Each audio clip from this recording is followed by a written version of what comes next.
Oke, saya senang bisa menjumpai saudara. Welcome to the church, selamat datang di Zion Church of Christ. Dan saya percaya bahwa setiap orang yang hadir hari ini ada bilangan orang-orang percaya yang senantiasa ada di dalam pertolongan, ada di dalam kemurahannya Tuhan. Well, puji nama Tuhan. Saudara, kita sudah ada di minggu yang terakhir dari bulan yang ke-11. Tinggal 1 bulan lagi kita akan mengakhiri tahun 2025. Tentunya banyak memori, banyak kejadian yang terjadi di tahun ini. Tapi di atas segala sesuatunya, ingatan kita akan kasih Tuhan itu jauh lebih besar dari segala peristiwa apapun yang terjadi. Nah saudara, di minggu terakhir ini, judul yang saya bawakan berbicara mengenai New Focus, New Future.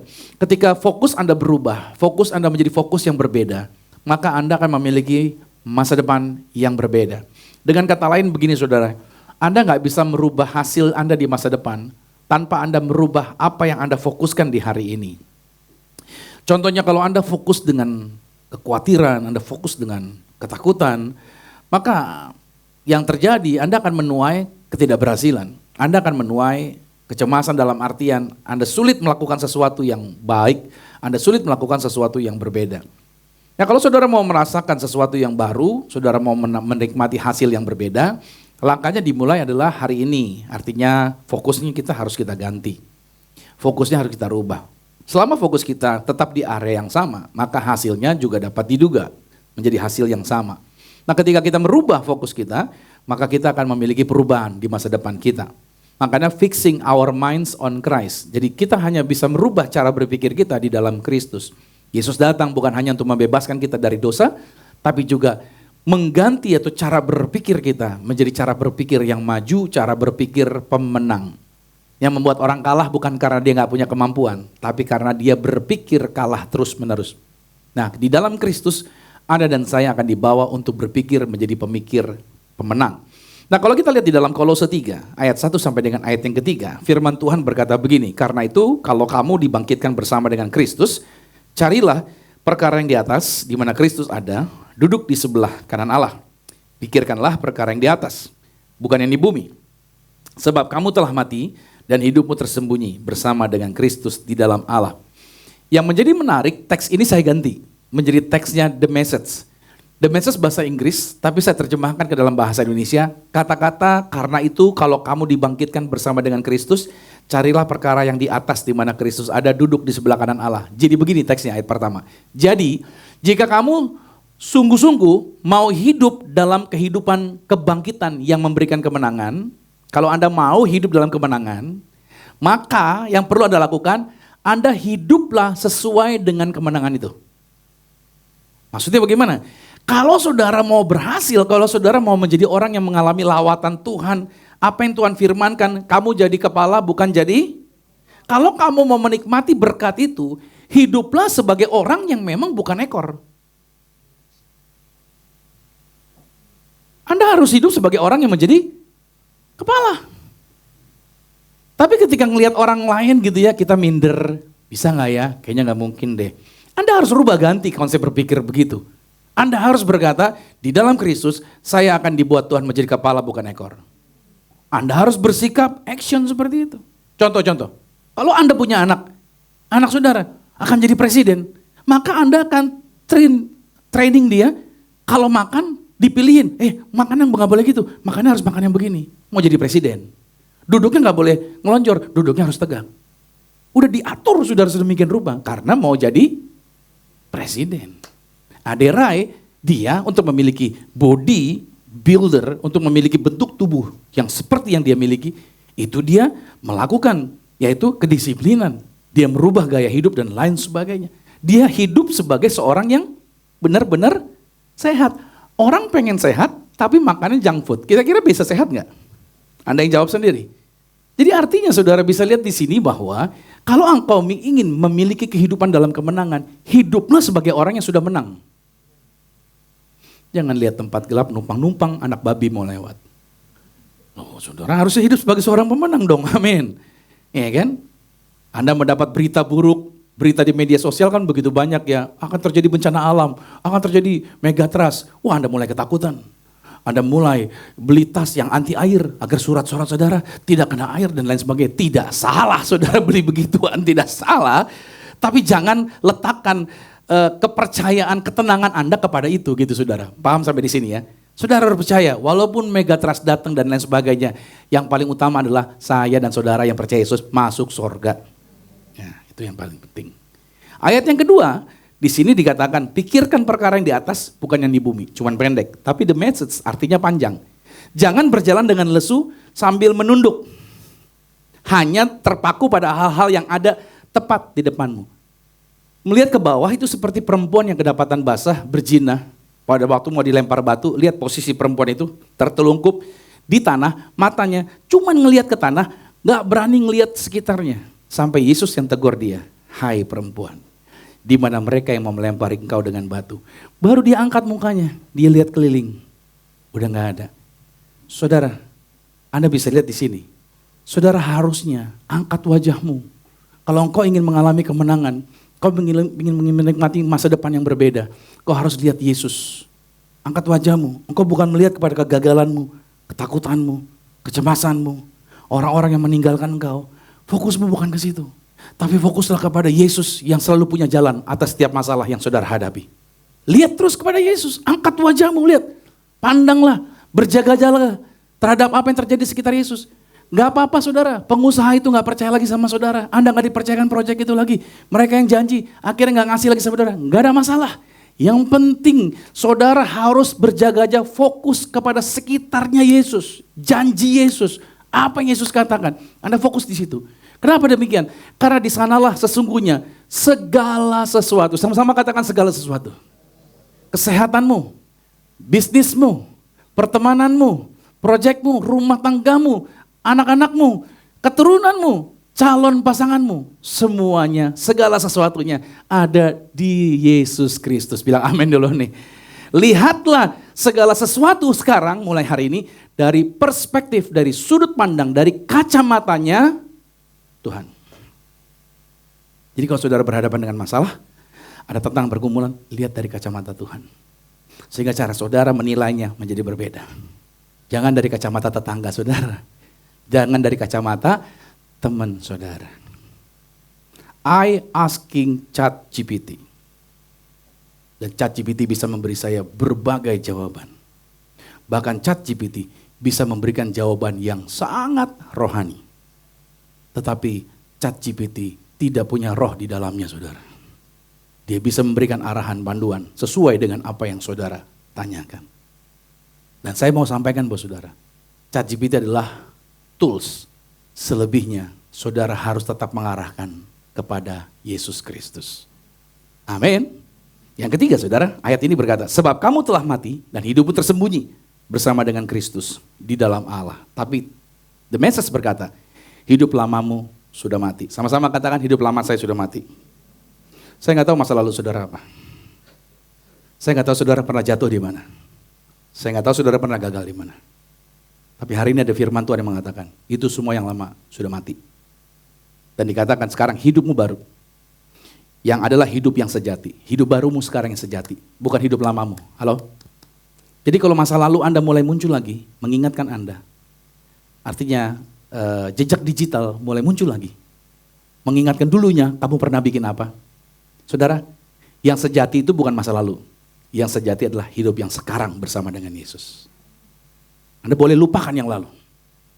Anda jangan mau lagi tenggelam dalam masa lalu. Walaupun dikatakan tidak terlihat oleh orang-orang sekelilingmu. Artinya, kau ada bersama di dalam Kristus. Dialah hidupmu. Artinya gini, kamu gak perlu cari validasi hidupmu dari media sosial. Kamu gak perlu posting apapun di sana. Silahkan kalau mau posting apapun. Tapi Anda gak perlu cari validasi. Gak perlu cari pengakuan. Agar orang-orang mengakui Anda. Makanya ada di dunia ini ada istilah old money, new money. Orang-orang yang kaya lama, cara berpakaiannya nggak kelihatan kaya saudara. Slow, relax. Kalau ngomong nggak ngomongin harta. Tenang aja dia. Tapi kalau orang-orang yang new money, saudara, emasnya 1 batang di sini. Bayangin saudara. Kalau kemana-mana ceritanya tentang hartanya. Mobilnya ada berapa? Rumahnya segedong-gedong apa? Duitnya ada begitu banyak. Itu ciri orang yang new money. Tapi kalau orang yang udah kaya lama saudara, dia nggak pengen orang lain tahu berapa kayanya dia. Makanya saudara jangan gampang meng-underestimate orang-orang yang tampaknya sederhana. Mana tahu orang yang sederhana itu saudara, bisa beli Stadion Gelora Bung Karno saudara. Haleluya. Amin. Makanya kita harus pahami di sini. Kita nggak perlu cari validasi, ayat ini berkata, nggak perlu orang-orang, kita harus mendapatkan pengakuan dari orang-orang. Nggak penting. Yang paling penting, sejatinya hidup kita ada di dalam Yesus. Siapa yang bahagia dengar firman Tuhan ini katakan amin. Kasih tepuk tangan lagi bagi Tuhan Yesus Kristus. So saya rindu hari ini saudara pulang, pikiran saudara berubah. Pengharapan saudara berubah, bukan lagi kepada apapun di dunia ini, tapi hanya kepada Yesus. Anda terus bergerak bersama dalam rencananya Tuhan. Ingat baik. Saya manusia, Anda manusia. Kita manusia nggak bisa rubah manusia lain. Yang bisa rubah manusia hanya Tuhan. Saya nggak bisa rubah saudara. Saya hanya memberi jalannya. Anda punya pilihan bebas dan Anda yang memilih. Mau ikut jalan yang benar, mau pilih jalan yang lebar, atau pilih jalan yang sempit. Tapi Yesus berkata sama saudara, pilihlah jalan yang sempit. Nanti di situ Tuhan tunjukkan hal-hal yang luar biasa terjadi bagi hidup Anda. Jadi jangan pernah paksa orang lain berubah. Saya nggak bisa paksa Anda berubah. Saya hanya kasih tahu jalannya. Pilihan di tangan saudara. Mau punya masa depan yang berbeda? Berubahlah mulai hari ini fokus Anda. Nah, arah hidup kita itu ditentukan oleh apa yang kita pikirkan. Saudara sebelum ke sini, mikir dulu nggak mau kemana hari ini? Ada teman saya WA saya, Pastor besok ibadah jam berapa? Saya kasih tahu jamnya. Masih di Santika? Masih lah. Belum ada pengangkatan, masih di sini. Jadi dia mikir dulu dari rumah. Saya hari ini, Minggu, 30 November, akan berangkat ke Hotel Santika. Dia mikir dulu. Baru di jam 9 mungkin dari rumah dia berangkat. Untuk dia tiba di sini. Jadi, arah hidupmu itu ditentukan oleh apa yang kamu pikirkan. Pertanyaan saya, apa yang kamu pikirkan? Kenapa arah hidup saya sering gagal ya, Pastor? Kenapa arah hidup saya sering kali kacau ya? Coba dicek deh. Kamu mikirnya apa? Karena Andrew Wommack, buku yang saya baca berkata, hidupmu bergerak mengikuti arah pikiranmu, bukan arah doamu. Tidak salah berdoa, bahkan bagus berdoa. Tapi saudara, saya jumpai, ada orang bisa berdoa tiap hari, tapi tiap hari takut terus. Bukan di sini, di gereja lain. Ada orang bisa datang ke gereja rutin, tapi dia tetap hidup dalam luka-luka masa lalu. Dia ada di gereja dengan tersenyum, dia bisa melompat, bahkan dia bisa nyanyi lagu yang tadi Rian nyanyiin, sampai Roh Kudus bakar dan dia terbakar-bakar. Tapi dia masih dengan luka masa lalunya. Nah ini saya mau katakan sama saudara, kenapa demikian? Karena pikirannya tidak pernah diperbaharui dengan firman Tuhan. Ini, saya mau katakan sama saudara, kita perlu bekerja sama dengan firman Tuhan. Makanya tema kita di bulan November ini, kalau saudara belum ngikutin sampai habis, Anda boleh lihat rekamannya, Anda bisa ikutin urutannya dari minggu pertama, judul kita adalah Renew Mind, Transform Life. Hidupmu akan berubah dimulai dari perubahan pikiran kita. Nah hari ini kita masuk dalam pola iman yang praktis. Hari ini saya mau ajak saudara untuk kita fokus hanya kepada Kristus. Nah yang pertama adalah pikiran lama itu mengikat masa depan. Pikiran lama mengikat masa depan. Ingat baik, pikiran lama itu mengikat masa depan. Seringkali orang nggak bisa bergerak maju, kenapa? Karena dia masih terikat dengan konsep yang lama. Dia pengen berubah, tapi dibalik lagi ke kehidupan yang lama. Karena kehidupan yang lama itu seperti gravitasi. Anda bisa lempar barang ke atas tinggi-tingginya. Tinggal tunggu waktu, dia pasti apa? Turun lagi. Begitulah kehidupan yang lama. Pikiran lama selalu mengikat kita. Efesus 4 ayat 22 berkata, yaitu bahwa kamu berhubung dengan kehidupan kamu yang dahulu, harus menanggalkan manusia lama yang menemui kebinasannya oleh nafsunya yang menyesatkan. Hidup lama harus ditanggalkan. Saya mau kasih contoh sederhana. Oke, siapa yang bisa maju ke depan sebentar nih? Boleh kan? Aman. Oke. Lihat nih. Dia di atas. Mike, coba kamu pegang tangan saya. Tarik saya ke atas. Lihat, dia tarik saya kan? Terus tarik kencang, kamu sedapatnya kamu tarik saya. Ya, tarik. Oke, sekarang saya ganti nih. Kamu tarik saya. Terus tarik saya. Lebih mudah mana? Dia narik saya apa saya tarik dia? Coba lihat baik. Lebih mudah mana? Saya narik kamu ke bawah atau kamu narik saya ke atas? Saya narik ke bawah. Jadi lebih mudah narik ke bawah dibandingin narik ke atas. Berat nggak tadi kamu narik saya ke atas? Berat banget. Tapi saya narik kamu gampang banget. Apa maksudnya? Maksud saya gini, kehidupan yang lama, kalau saudara nggak lepas, itu nggak bisa membuat saudara naik ke atas. Itu kan balik lagi ke bawah. Balik lagi ke bawah. Udah Anda berusaha naik, tapi Anda punya pikiran yang lama, selalu turun lagi ke bawah. Paham sampai di sini? Itu sebabnya kenapa pikiran lama Anda menghalangi masa depan Anda. Oke, silakan duduk kembali. Thank you, kasih tepuk tangan buat Mike. Jadi saudara bisa lihat, contoh pikiran lama begini. Karena Anda pernah gagal, Anda berkata, saya gagal, ya pasti gagal lagi deh bikin beginian. Saya punya bapak, papi saya, kalau saya ngerjain sesuatu gagal, pegang barang gak bener gitu saudara. Terus kalau mau ngerjain sesuatu, pasti gagal lagi nih, pasti gagal lagi nih. Saya punya pengalaman orang tuanya begitu. Atau ada orang tua di sini yang begitu, biar tobat kau. Karena itu dia, anakmu gak pernah bisa maju. Karena engkau akan selalu memberikan label bahwa kamu orang gagal, kamu orang gagal. Makanya ada pikiran lama kita yang berkata, saya orang gagal, pasti gagal lagi. Atau Anda pernah jatuh dalam dosa, Anda mulai berkata, saya gak layak dipakai Tuhan, karena saya pernah jatuh dalam kecemaran. Itu pikiran lama tuh. Atau pikiran lama berkata begini, ya keadaan saya sudah seperti ini, gak bisa berubah, ya udahlah terima aja lah gitu. Hai, siapa yang punya pikiran begini nih? Itu pikiran lama loh. Dan saya mau ingatkan, pikiran lama itu akan menahan Anda di tempat. Pikiran lama Anda akan mengikat saudara, gak bisa bergerak kemana-mana. Dan pikiran lama Anda akan menghentikan, ini dia, panggilan Tuhan atas hidup Anda. Oke, Anda gak bisa bergerak kemana-mana. Anda stuck di tempat. Karena pikiran lama itu gak bisa membuat Anda mengalami kemajuan. Walaupun diberi kesempatan untuk maju, walaupun udah di training untuk maju, tapi karena kitanya tetap ada di dalam konsep berpikir yang lama, akhirnya kita ada di tempat itu terus. Jujur ya saya kasih tahu sama saudara, musuh yang paling sering mengalahkan kita ternyata maaf ya, bukan iblis. Tapi apa? Cara berpikir kita sendiri yang bikin itu menjadi kalah. Kita yang membuat diri kita kalah sendiri. Kita yang membuat diri kita gak bisa mengalami kemajuan. Kita stuck dalam hidup kita. Di sini saya katakan sama saudara, Anda harus bergerak. Tinggalkan.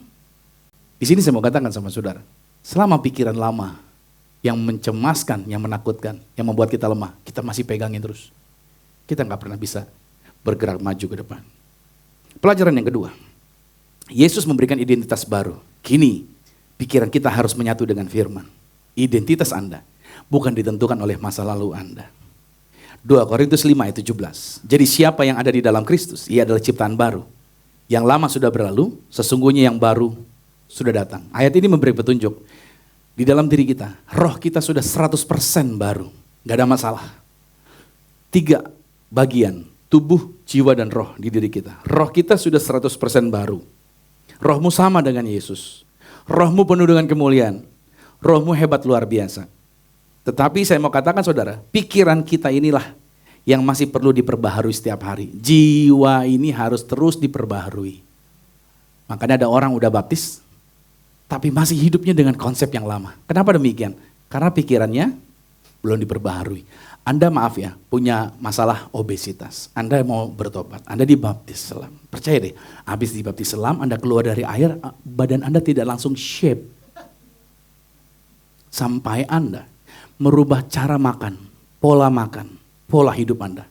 Itu yang ada di jiwa, di pikiran Anda. Anda berubah pola makan Anda, baru Anda bisa menemui bentuk tubuh yang ideal, yang menurut Anda inginkan. Sampai sini saudara paham? Makanya saya katakan, untuk merubah orang, tidak cukup kita bawa mereka ke baptisan selam, tenggelamin selesai. Tidak saudara. Di sini tugas gereja, di tugas saya sebagai gembala. Untuk apa? Mengajarkan kebenaran cara berpikir yang benar. Halo? Masalahnya mau gak berubah? Cara berpikirmu harus berubah. Karena Andrew Wommack berkata, kita tidak berjuang untuk menang. Tapi kita berjuang dari posisi menang. Kalau kita berjuang untuk menang berarti kita dari 0. Tapi Andrew Wommack berkata, kita berjuang dari posisi 100. Sudah penuh di dalam Tuhan untuk kita melakukan kebenarannya. Saya gak bisa mengampuni orang kalau saya gak punya modal pengampunan. Yesus sudah mengampuni saya 100%, saya diampuni. Baru saya bisa mengampuni orang. Paham sampai di sini? Saya nggak bisa mengasihi orang, saya nggak bisa tersenyum sama orang kalau saya tidak punya modal kasih dan senyumnya Tuhan. Tuhan sudah mengasihi saya dan dia selalu tersenyum sama saya. Itu sebabnya saya bisa mengasihi orang. Saya bisa tersenyum sama orang walaupun orang itu mungkin tidak mengasihi saya. Paham sampai di sini? Kita harus punya modalnya dulu. Makanya kita ini berdiri bukan untuk menang, tapi sudah di posisi menang. Beda nggak? Sangat beda. Makanya saya katakan dalam hubungan suami istri, bukan tugas suami untuk membahagiakan istri, bukan tugas istri untuk membahagiakan suami. Masalah kebahagiaan itu keputusanmu. Mau suamimu kayak apa kayak kamu yang memutuskan. Saya mau tetap bahagia walaupun suami saya seperti ini. Saya mau tetap bahagia walaupun istri saya cerewet seperti ini. Paham sampai di sini? Jadi tugas suami bukan untuk membahagiakan istri, tugas istri bukan untuk membahagiakan suami. Tugas kita sebagai pasangan suami istri adalah untuk mengampuni pasanganmu. Itu tugasmu. Karena Tuhan berkata, ampunilah. Iya, ampunilah musuhmu. Ampunilah mereka. Tuhan tidak berkata, bahagiakan pasanganmu. Ada ayatnya? Gak ada. Kamu gak disuruh bahagiain pasangan kamu. Kamu disuruh mengampuni pasangan kamu. Kenapa? Karena Tuhan sudah mengampuni kamu. Dan kamu pasti bisa. Makanya banyak rumah tangga error karena dia cari kebahagiaan. Dia pikir pasangannya bisa membahagiakan dia. Mimpi kali ya. Makanya kalau orang menikah, welcome to the jungle. Waktu masa pacaran semuanya kamuflase. Begitu menikah, yang aslinya kelihatan. Makanya waktu menikah yang hilang pertama kali adalah apa? Tahu nggak apa yang hilang? Rasa sungkan. Nah itu dia. Dulu waktu belum menikah banyak sungkannya gitu. Aduh malu nih kalau rambut saya kurang wangi kata yang cewek. Aduh malu nih kalau saya nggak rapi kata si cowok. Aduh malu nih kalau saya dompetnya kurang tebal nih dan sebagainya. Tapi begitu udah married lihat deh. Ya kan sayang pakai duit lu dulu deh. Gua nggak bawa duit. Nah gitu. Coba waktu masih pacaran begitu ngomongnya. Ditinggal loh saudara. Ya kan. Tapi kalau udah married udah rasa sungkan pertama yang hilang. Jadi saudara, identitas saudara tidak ditentukan oleh kata orang. Kita tidak lagi hidup sebagai korban masa lalu. Tapi kita adalah orang-orang atau anak-anak Tuhan yang hidup dalam perjanjian dengan Tuhan. Saya gak peduli masa lalu Anda. Bahkan kata Yesus, saya gak peduli Anda mantan apa. Tapi hari ini aku jadikan kamu ciptaan yang baru. Sebagaimana rohmu telah jadi baru. Ingat baik nih. Sebagaimana rohmu telah jadi baru, yang percaya pada Yesus, hiduplah sesuai dengan roh yang baru di dalam diri saudara. Hiduplah sesuai itu. Jangan hidup sesuai tetanggamu. Jangan hidup sesuai dengan gaya bapakmu. Jangan hidup sesuai dengan masa lalumu. Hiduplah sesuai dengan rohmu yang telah jadi baru. Pelajaran yang ketiga, fokuslah kita kepada Yesus Kristus. Orang yang fokus sama Yesus, berarti dia punya fokus masa depan. Kalau kamu cuma fokus kepada kegagalan, fokus kepada kejayaan dulu yang pernah saya alami, Anda gak bisa punya masa depan. Kalau Anda fokus sama Yesus, Tuhan kasih brilliant idea sama saudara. Saudara akan bertemu ide-ide yang baru lagi. Anda akan berkembang. Mengapa penting berbicara tentang fokus? Karena fokus itu akan menentukan arah hidup Anda. Ingat sekali lagi saya ulangi. Fokus menentukan arah hidup Anda. Saya akan kasih contohnya sama saudara beberapa saat ke depan nanti. Dalam Filipi 3 ayat 13 dikatakan begini. Kata Paulus, saudara-saudara, aku sendiri tidak menganggap bahwa aku telah menangkapnya. Tetapi ini yang kulakukan. Kata Paulus, saya highlight di situ. Aku melupakan apa yang telah. Tahu nggak di belakang apa? Paulus tukang bunuh orang, saudara. Stefanus mati di depan mata dia. Dia lihat bagaimana Stefanus dilemparin batu. Saudara kalau mati ditembak lebih gampang matinya. Dilemparin batu saudara. Itu tersiksa luar biasa matinya. Dan lama saudara. Dan Paulus melihat itu. Dan dia ada di sana. Paulus punya latar belakang kejam. Tapi dia berkata, itu dulunya saya. Saya buang semuanya masa lalu saya. Paulus punya kebanggaan dekat dengan pejabat Yahudi. Dia sangat dekat dengan orang-orang Yahudi yang hebat-hebat. Tapi semuanya dia tinggalkan di belakang. Dia ganti, dia arahkan, dia fokus kepada apa yang ada di hadapan dia. Ayat 14 berkata. Dan apa? Berlari kepada tujuan untuk memperoleh hadiah. Yaitu panggilan surgawi dari Allah dalam Kristus Yesus. Saya suka kata-katanya. Bukan berjalan, tapi apa? Bukan cuma berlari, tapi berlari-lari. Artinya apa? Dia begitu berjuang, begitu bersemangat. Gak pernah berhenti melayani Tuhan. terus bergerak dalam panggilan Tuhan. Walaupun dia di penjara, dicambuk, terkatung-katung di lautan, terus terpaksa puasa karena gak ada makanan, dikejar-kejar orang. Tapi dia tetap berlari-lari, tetap bersemangat.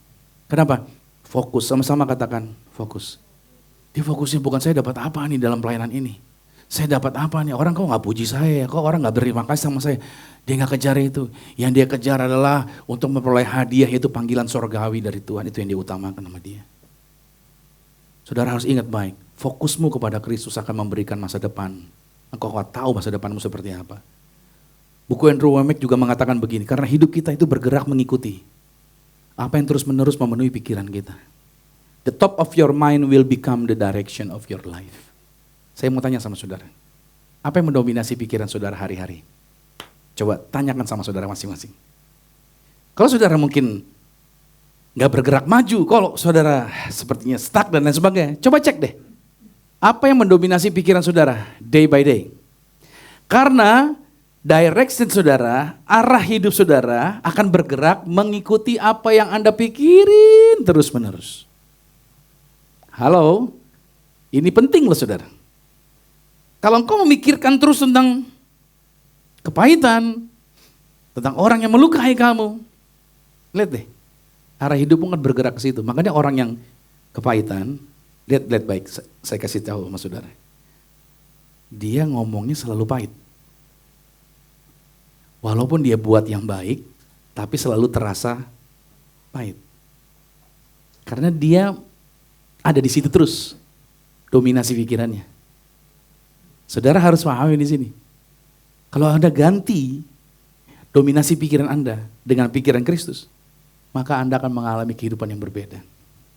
Orang ketemu dengan Anda, orang akan berkata, ini kamu nih, kok kamu beda sih? Walaupun kita cuma sederhana aja, saya cuma dengerin orang ngomong aja. Orang cerita masalahnya, saya cuma dengerin aja. Enak loh kalau ngobrol sama Pastor Romi. Saya tuh dapat jawaban, padahal saya gak ngasih jawaban saudara. Saya cuma dengerin aja. Karena orang yang punya masalah, kalau kita dengerin sebenarnya jawabannya sudah ada di ceritanya dia sendiri. Seorang konselor sebenarnya cuma dengerin aja sudah, dengerin aja. Tahu nggak tekniknya? Saya dengerin orang cerita masalahnya. Ibaratnya nih saudara, dari cerita orang itu saya gambarin seperti tumpukan buku. Dia ceritakan itu seperti gambaran tumpukan buku. Dari semua cerita dia, saya tinggal tekan buku mana yang kelihatannya lembek. Nah, begitu tekan kelihatannya lembek, ini sebenarnya jawabannya. Masalahnya dia ada yang di sini sebenarnya. Jadi kalau saya dengerin cerita orang, cukup dengerin aja. Walaupun melelahkan sih, nggak semua orang suka mendengar, betul ya? Tapi tahu nggak saudara, kebutuhan orang hari-hari ini adalah minta didengerin. Semua orang yang cerita, semua orang di dunia ini punya kebutuhan untuk minta didengar. Pahami itu dia, minta didengerin. Semua orang itu pengen didengerin. Makanya sediakan, makanya saudara dikasih mulut berapa? Satu. Telinga berapa? Nah itu dia, firman Tuhan bilang, lambat bicara, cepatlah mendengar. Saudara mendengar, itu akan memberikan jalan keluar buat orang tersebut. Oke, kenapa yang kita pikirkan terus menerus itu akan mempengaruhi pergerakan kehidupan kita. Karena yang terus menerus kita pikirkan itu berubah, akan menjadi keyakinan, faith. Saya bangun gereja ini, saya pikirin terus, itu jadi keyakinan. Ketika itu jadi keyakinan, saya sudah yakin, selanjutnya stepnya adalah, saya punya keputusan sekarang, saya bangun gerejanya. Saya bangun ini pelayanan ini, saya rekrut orang-orangnya. Oke, itu keputusan saya mau cari orangnya. Yang ketiga adalah apa? Karena terus kita pikirkan, berubah menjadi arah hidup saya di sini terus, di sini terus. Jadi kalau arah hidup saudara salah, coba dicek lagi. Kalau arah hidupnya salah, cek yang awal. Berarti yang di awal apa? Apa yang terus menerus? Ya kita pikirkan. Jadi kesalahannya bukan arah hidupnya, tapi kesalahannya ada pada apa yang kita pikirkan. Coba dirubah deh arah pikiran saudara.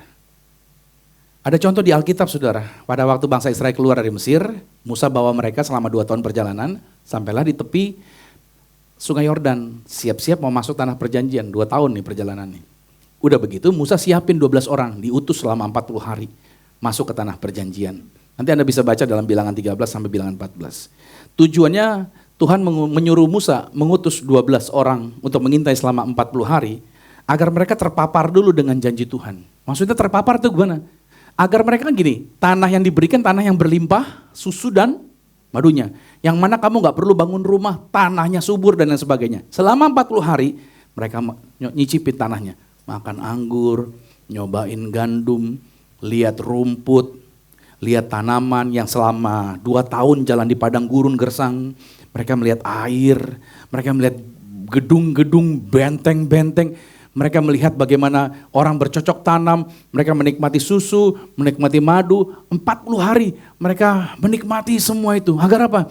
Agar pikiran mereka dipenuhi dengan janji Tuhan. Amin. Mereka diajak untuk melihat itu. 12 orang ini. Semuanya sama. Yang mereka lihat sama. Yang mereka rasakan sama. Oke? Dan mereka untuk iman mereka dikuatkan. Untuk mereka bisa menduduki tanah tersebut. Setelah 40 hari pulanglah mereka. Cuman begitu pulang terbagi menjadi 2 kelompok. Ini dia. Kelompok pertama jumlahnya kecil, cuman 2 orang. Kelompok kedua jumlahnya besar, 10 orang. Mari kita lihat. 2 orang kelompok yang pertama adalah Yosua dengan Kaleb. Mari kita lihat fokus Yosua dengan Kaleb. Pada waktu mereka makan, menikmati gandum, melihat tanah perjanjian selama 40 hari. Mereka fokusnya apa? Ini janji Tuhan. Ini janji Tuhan, Tuhan mau kasih ini semua sama kita. Wah, rumahnya udah ada, tanamannya udah ada, tinggal panen. Gedung-gedungnya, benteng-bentengnya, tanah yang luar biasa. Selama mereka jalan 40 hari, pikiran mereka fokusnya pada janji Tuhan. Nah, dampaknya apa? Mereka berkata sama orang Israel, begitu pulang. Kita pasti bisa duduki tanah itu. Kita pasti bisa mengalahkan mereka. Karena Tuhan sudah janji, dia pasti kasih janji sama kita. Itu kata Yosua dengan Kaleb. Tapi 10 orang. Fokusnya bukan kepada janji, tapi fokusnya kepada kegagalan yang pernah terjadi di Mesir, tekanan yang pernah terjadi di Mesir, masa lalu mereka pernah jadi budak. Mereka berkata, gimana bisa ngalahin, kita kan cuma budak, kita kan bukan tentara hebat, kita kan cuma orang biasa, dan lain sebagainya. Mereka tidak lihat bahwa Tuhan pernah belah laut jadi 2, amin. Itu pemandangan yang luar biasa kalau saudara ada di sana, kiri tembok air, kanan tembok air, Anda jalan di tengah-tengah, luar biasa saudara. Tapi mereka melupakan itu. Mereka cuma ingat kegagalan, tekanan. Akhirnya apa yang terjadi? Mereka cuma bilang begini, ya kita cuma seperti apa? Belalang, saya mah kecil. Berapa banyak orang Kristen yang model seperti ini? Udah dikasih firman Tuhan, udah dibimbing dan lain sebagainya. Ya saya mah apa, atuh pastor gitu. Saya mah cuma orang biasa. Ketemu pembesar, aduh minder, siapa saya? Hey, kalau Anda fokusnya kepada janji Tuhan, Anda akan menjadi orang yang berbeda, amin. Anda akan melihat dengan cara yang berbeda, Anda melihat dari kacamatanya Tuhan. Apa yang terjadi sebenarnya dengan 10 orang ini? Kenapa mereka berbeda? Masalah utamanya, 10 pengintai tadi, bukan raksasanya terlalu gede. Bukan karena kotanya terlalu kuat. Tapi masalahnya kembali lagi apa? Pikiran mereka masih terikat kepada Mesir. Halo, bukan setan terlalu kuat sama kamu. Bukan setan seolah-olah punya rahasia untuk menaklukkan kamu, bukan. Tapi karena kita masih membiarkan pikiran kepahitan, pikiran benci masih ada di pikiran kita. Kita pikir kita musician. Sebentar lagi kita akan tinggalkan 2025. Saudara mau masuk tahun 2026. Tapi kalau engkau masih dengan konsep berpikir yang lama, Anda hanya akan mengulang kejadian-kejadian di tahun-tahun sebelumnya. Kalau saudara mau lepas dari itu, lepas dari kegagalan, lepaskan dulu pikiran Mesir Anda. Katakan amin dulu nih.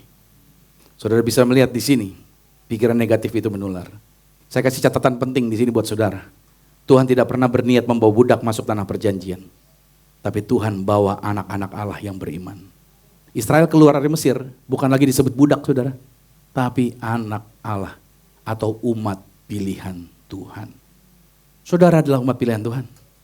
Saudara adalah anak-anak Allah. Anak-anak Allah yang maha tinggi. Amin. Jadi mulai hari ini saudara, aplikasinya. Jika fokus kita hanya kepada trauma masa kecil, maka kita akan selalu hidup dalam ketakutan. Jika fokus kita hanya pada kegagalan, kita nggak berani melangkah, saudara. Jika fokus kita hanya kepada manusia, siapa yang bisa tolong saya, maka kamu akan mudah goyah. Jika fokus kita pada Yesus, maka saudara akan menuai janji yang luar biasa. Itu sebabnya renew mind itu berarti kita memindahkan fokus kita ke apa yang Tuhan janjikan. Ayo rubah fokusmu kepada apa yang Tuhan janjikan. Masa depan yang Tuhan sediakan itu butuh pola pikir yang baru. Saya kasih tahu sama saudara, Masa depan yang luar biasa itu butuh pola pikir yang baru. Selama kita masih dengan pola pikir yang lama, bukan Tuhan kurang canggih, kurang kuat atau kurang hebat, tapi Tuhan terhalang oleh ketidakpercayaan. Masih ingat gak Yesus di Nazaret tidak banyak mujizat yang dia buat? Alasannya apa? Karena Yesus kurang sakti? Bukan, tapi karena apa? Ketidakpercayaan. Tuhan gak bisa buat banyak kalau kamunya masih dengan konsep berpikir yang lama.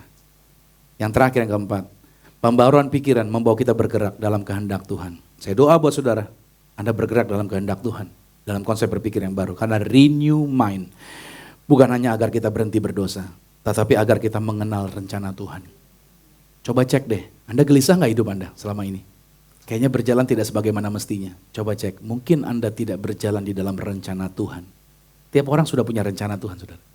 Tuh sudah punya rencana buat saya, buat Anda berbeda, buat kita masing-masing. Masalahnya, kita belum menemukan rencana Tuhan. Kita cari sana, cari sini. Sederhana sebenarnya. Kalau engkau hidup di dalam rencana Tuhan, engkau tidak akan pernah kebingungan lagi. Engkau akan berjalan dalam kebahagiaan. Ada amin. Renew mind bukan hanya berhenti berdosa, saudara. Tapi kita bisa melayani dengan sukacita. Dalam pelayanan bukan berarti gak ketemu masalah. Banyak masalah gak dalam pelayanan? Banyak banget, saudara. Iya, seperti saya ketemu Anda. Banyak masalah di wajah Anda. Tapi saya melayani terus dengan sukacita. Karena saya tahu hidup saya karena anugerah Tuhan. Renew mind bukan hanya berhenti berdosa, tapi untuk bertumbuh dalam iman. Ketika pikiranmu berbeda, ingat baik, maka imanmu akan mengalami pertumbuhan yang luar biasa. Iman timbul dari pendengaran akan firman Kristus. Ingat baik saudara, Roma 12 ayat 2, berubahlah oleh pembaharuan pikiranmu. Kamu gak bisa berubah tanpa dimulai dari perubahan pikiranmu. Renew mind bukan hanya berhenti berdosa, tetapi berbuah bagi kerajaan Allah. Tuhan gak pengen Anda canggih di luar aja. Masih ingat gak Tuhan lewatin pohon ara yang daunnya lebat, dicari buahnya gak ada. Tuhan bilang apa? Mulai besok gak ada orang yang makan buahmu lagi. Mulai hari ini gak ada lagi makan buahmu. Besokannya apa? Kering buahnya. Maksud saya gini saudara, Anda dipanggil Tuhan untuk berbuah. Bilang amin dulu nih. Tuhan tidak marah sama Anda kalau Anda gak berbuah. Tapi mohon maaf ya, ilustrasi saya tadi, pohon ara yang daunnya lebat, tapi gak ada buahnya, besokannya kering. Maksudnya gini saudara, bukan Tuhan ngutuk Anda yang gak berbuah. Kalau kita gak berbuah, jadi Kristen yang tidak berbuah, maka hidupmu akan kering. Bukan Tuhan yang bikin kering. Saya ulangin ya, kalau hidup kekristenan kita tidak berbuah, maka kita akan mengalami kekeringan. Uangmu kering, cara berpikirmu kering, semangatmu kering, pertemananmu kering. Kalau engkau tidak melatih dirimu untuk berbuah, engkau kering. Mungkin kau punya duit, tapi hidupmu kering. Gak enak. Anda yang sering perawatan wajah Anda butuh apa? Moist, lentur. Kalau orang wajahnya kering, itu apa saudara? Gak enak.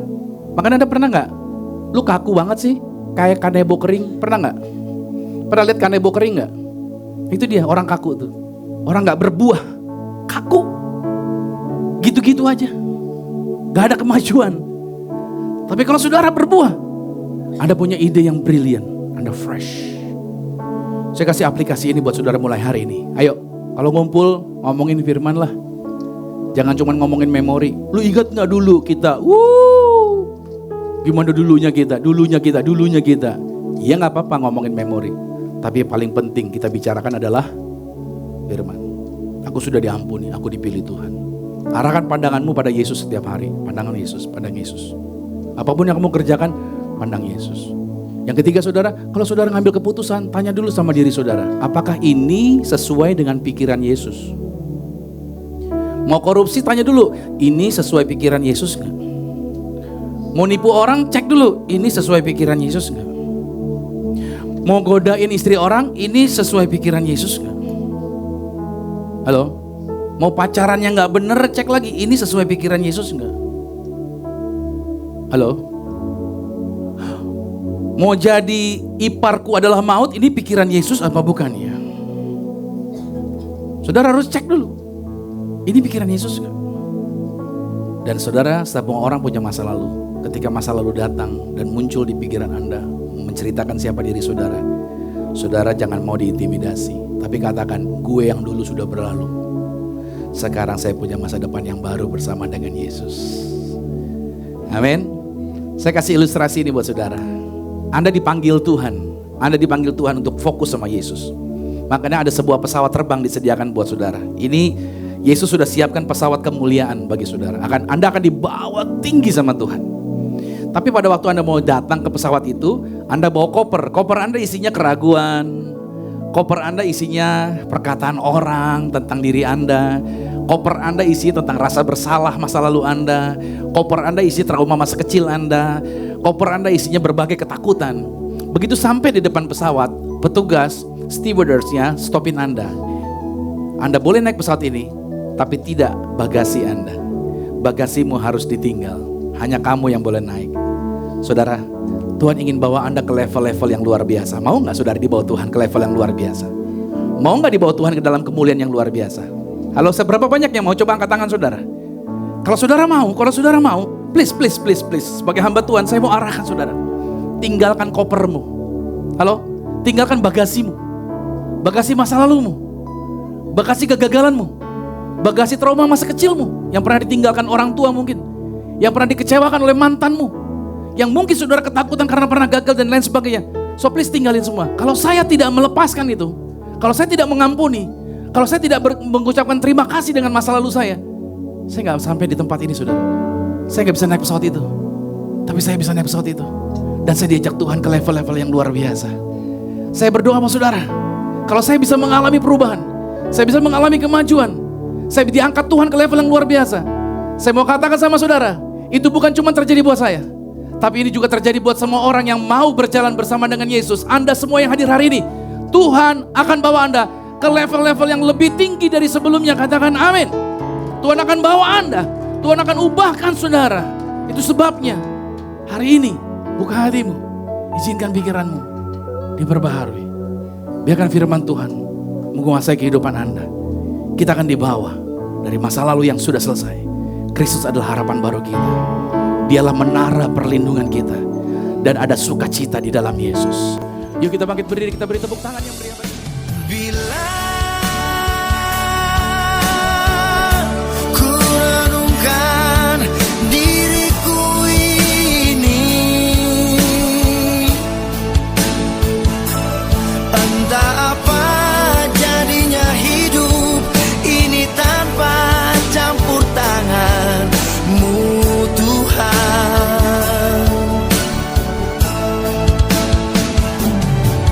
Akan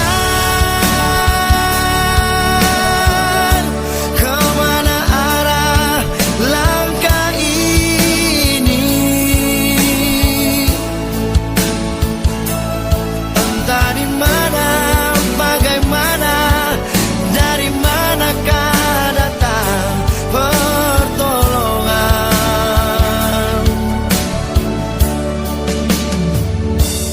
Tanpa Kau bukan Tuhan, tirai kasih-Mu Tuhan, maka titian takkan ada di depanku. Hanyalah jurang yang menganga. Oh, yeah.